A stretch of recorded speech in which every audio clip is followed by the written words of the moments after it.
CBSE class 12 maths हमारा chapter है integration और उसमें हम पार्ट कर रहे हैं डेफिनेट इंटीग्रेशन। हमारा टॉपिक चल रहा है इंटीग्रेशन बाय सब्स्टिट्यूशन। अगला क्वेश्चन है question number 130, evaluate integration of root under 5 - 4x - x² from -2 to 1 times dx। यह क्वेश्चन सीबीएसई 2022 में 4 मार्क्स का आया था। एक बार आप इसे ट्राई करिए, फिर हम आगे बढ़ते हैं। तो यहाँ पर सबसे पहले हमारे पास जो गिवन इंटीग्रल था उसको हमने आई मान लिया, ठीक है। उसके बाद ऐसे क्वेश्चंस हमने इनडेफिनिट में किए हैं, तो यहाँ पर कंप्लीशन ऑफ स्क्वायर करेंगे, माइनस कॉमन लेंगे तो x² + 4 हो जाएगा, फिर a² + 2ab, तो b की वैल्यू 4 है, मतलब 2 है, तो 2 का स्क्वायर तो 4 - 4। अब ये जो -4 है वो माइनस के संग इंटू हो जाएगा, तो माइनस माइनस प्लस, तो 5 + 4, और ब्रैकेट में हम लोग सिर्फ इतना हिस्सा रखेंगे जिसको हम लोग कन्वर्ट करेंगे स्क्वायर में।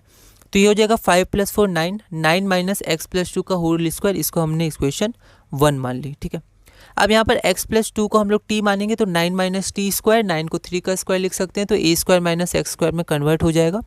पर हमने लिमिट भी चेंज करनी है, तो x2 है तो t की वैल्यू -2 है, यहाँ देखिए आप, लोअर लिमिट -2 है। अब t क्या है, x + 2, तो -2 + 2, तो t की वैल्यू 0, और यहाँ पर अपर लिमिट हमारे पास 1 है, तो t की वैल्यू 1 + 2 = 3, तो t की वैल्यू हमारी 3 हो गई, ठीक है। तो इन सब वैल्यूज़ को हम लोग 1 में पुट करेंगे। यहाँ थोड़ी ओवर राइटिंग हो गई है, पर आप ध्यान दीजिएगा कि ओवर राइटिंग ना हो, जितना कम हो उतना सही है। और नोट्स आप रिवाइज करिएगा, आप अपने नोट्स में अगर ओवर राइटिंग आपकी कहीं हुई या गलती हुई तो उनको रखिएगा अपने नोट्स में, ताकि रिवाइज करते समय आपको ध्यान रहे और आगे आप गलतियाँ कम करें। तो ये आपका हो गया 9 - t², मतलब 3 का स्क्वायर - t का स्क्वायर, तो रूट अंडर a - x² में कन्वर्ट हो जाएगा।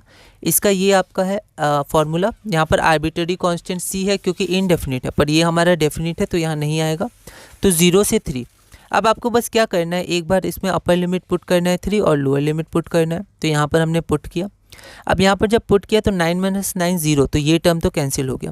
फिर 9/2 साइन इनवर्स 1, तो साइन इनवर्स 1 यहाँ लिख दिया। 0 0 है, साइन इनवर्स 0 0 होता है, तो 9/2 × 0, मतलब 9/2 × 0 0 हो गया।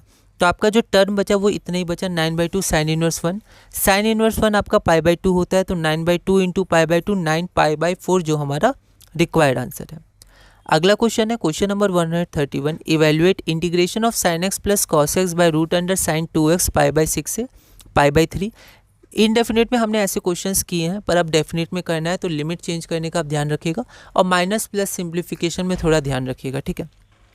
यह क्वेश्चन ऑल इंडिया 2014 में 4 मार्क्स का आया था। एक बार आप इसे ट्राई करिएगा, अगली वीडियो में हम इसे सॉल्व करेंगे।